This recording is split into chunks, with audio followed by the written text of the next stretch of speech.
Hoje, a gente vai mergulhar num fenômeno urbano que é, assim, fascinante e super complexo aqui no Brasil. Sabe aquelas cidades que crescem tanto, mas tanto, que elas simplesmente não cabem mais dentro do próprio estado? A grande questão é, o que acontece quando uma metrópole resolve ignorar as fronteiras? Pois é, essa é a pergunta de 1 milhão. Imagina só, uma mancha urbana que vai se espalhando, sem se importar nem um pouco com as linhas que estão desenhadas no mapa. Como é que se administra uma coisa dessas? Como se planeja o futuro de uma região que, na prática, pertence a 2, às vezes até 3 governos diferentes? Bom, o nome técnico para isso é conurbação. É um nome chique para dizer que 2 ou mais cidades cresceram tanto que as áreas urbanas delas se encontraram, se fundiram mesmo, viram uma malha urbana só, contínua, sabe? O asfalto, os prédios, eles não reconhecem limite político não. E essa fusão toda cria uma realidade diária muito particular para milhões e milhões de brasileiros. Vamos dar uma olhada em como isso funciona na prática. O resultado disso a gente conhece bem, né? São as famosas cidades dormitório. Um monte de gente mora num município, ou até em outro estado, mas trabalha, estuda, enfim, vive a vida no município vizinho. Isso gera o que a gente chama de movimento pendular, um fluxo assim gigantesco de pessoas cruzando fronteiras todo santo dia, o que cria uma dependência enorme de transporte e de infraestrutura que tem que ser compartilhada. Tá, mas e aí? Como é que o governo lida com esse desafio de gestão que atravessa fronteiras? A resposta está numa sigla, RID. Só que antes de explicar o que ela é, a gente precisa entender a prima mais comum dela. Primeiro, vamos falar da região metropolitana, a tal da RM. A maioria das pessoas já ouviu falar disso. É um conjunto de cidades vizinhas, super integradas, mas com detalhe. Todas elas pertencem ao mesmo estado. Então a gestão, o planejamento, a execução de coisas como transporte e saneamento, tudo isso fica na mão do governo estadual. E agora, a RAID. A sigla significa Região Integrada de Desenvolvimento. E aqui está a diferença crucial. A RAID agrupa municípios que estão em estados diferentes ou no Distrito Federal. Como nenhum governo estadual sozinho pode dar conta do recado, a gestão sobe de nível. Ela passa a ser federal, para conseguir articular as ações entre todo mundo. Olha só, colocando uma do lado da outra, as diferenças ficam bem claras. A RM é tipo uma solução caseira, sabe? Tudo dentro do mesmo estado, focada mais em questões sociais e de mobilidade do dia a dia.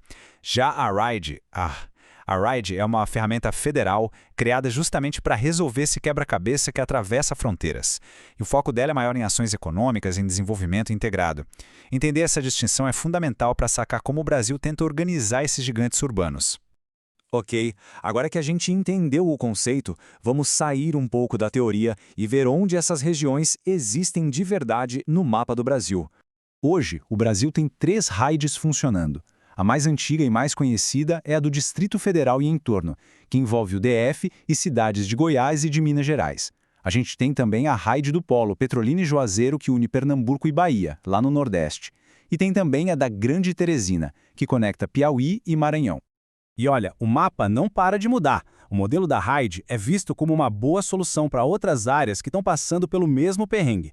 Já tem projetos no Congresso para criar novas regiões integradas, tipo a do Cariri-Araripe, que pode juntar até 4 estados do Nordeste, e a do Bico do Papagaio lá no norte do país. Mas calma lá, criar uma RAID não é nenhuma solução mágica não. Na verdade, ela é uma resposta a problemas urbanos muito sérios e bem complexos que já existem nessas áreas. Os desafios são imensos, gente. A gente está falando de urbanização desordenada, com ocupação irregular, falta de saneamento, uma crise de mobilidade com transporte público que não dá conta para quem faz o movimento pendular, segregação socioespacial, ou seja, os mais pobres morando cada vez mais longe dos empregos. E, claro, os desafios administrativos de tentar fazer leis e ações funcionarem juntas entre diferentes cidades e estados. É uma confusão. E essa frase aqui resume tudo perfeitamente. A falta de um planejamento único, integrado, é a raiz de muitos desses problemas. Quando cada cidade age por conta própria, o resultado é o caos. A RID nasce justamente dessa necessidade de superar essa fragmentação e de começar a pensar a região como um corpo só. Então, no final das contas, o que tudo isso diz pra gente sobre o futuro das cidades no Brasil? Vamos amarrar essas pontas. O ponto principal é o seguinte. Conforme as metrópoles brasileiras se expandem e atravessam fronteiras, os modelos de gestão mais antigos simplesmente não dão mais conta. Ferramentas como a RAID, que forçam a colaboração entre diferentes níveis de governo, se tornam essenciais para tentar organizar esse crescimento e, no fim do dia, melhorar a vida das pessoas.